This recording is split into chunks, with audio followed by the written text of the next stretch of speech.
Removing and installing Kolbe's traditional double hung and sash kit jamliners is a simple process that can be completed with a few tools and a small amount of time. Before you begin, remove any curtains, blinds, or window treatments that surround the window. You'll want your work area to be free of any obstacles. The first step is removing the windows or sash from the frame. Begin by raising the bottom sash to the half-open position. Grasp the top corners of the sash and pull the top of the sash inwards towards you. With the sash tilted in 90 degrees, twist the sash to raise one side until the pivot pins on the sash clear the jamliners. Once the pivot pins are clear, remove the sash. To remove the upper sash, lower it to the half-open position and repeat the steps. Next, remove the sash stops.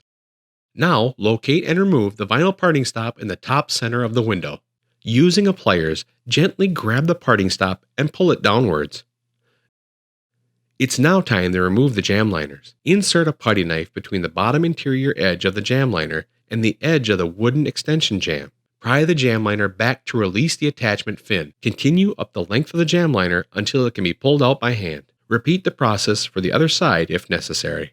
A word of caution: never place your fingers between the clutch and the balance tube. The clutch could snap towards the balance tube during removal, causing potential for personal harm. To remove replacement jamliners in a non-Kolbe double-hung window, gently pry upward on the jamliner to free it from the nailed-in clips. Once the old jamliners have been removed, you're ready to install your new jamliners. Begin by sticking the provided foam padding strip on top of the jamliner.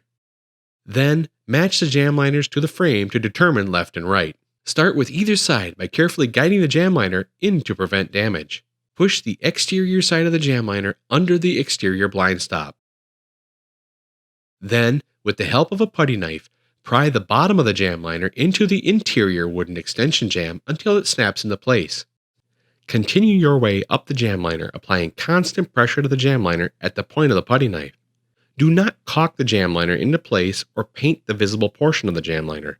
Doing so will hinder the overall operation of the sash. After you've installed your new jamliners, reinstall the parting stop at the top of the unit as well as the sash stops.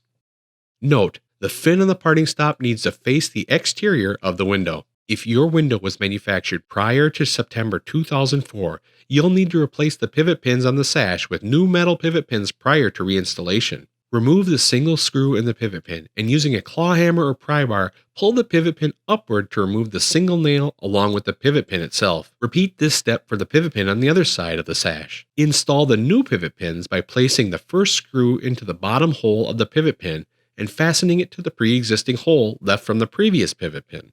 Place the second screw into the second opening of the pivot pin and fasten to the side of the sash. The second screw will create a new hole. Reinstall the exterior sash first by reversing the removal procedure and inserting the pivot pin into the clutch while holding the sash at an angle. Lower the second pivot pin into the other clutch so the window is now level. If one clutch is higher than the other, while holding the sash at a 90-degree angle, push down the side of the sash that is higher to level it before tilting upward. After installation, operate the sash to its full extent to be sure all clutches have engaged. Repeat the process for the second sash. At times, windows with brand new jamliners can be hard to move up and down. This is normal with new jamliners, and operation will become easier over time. For further information about replacement jamliners, visit our website at kolbewindows.com.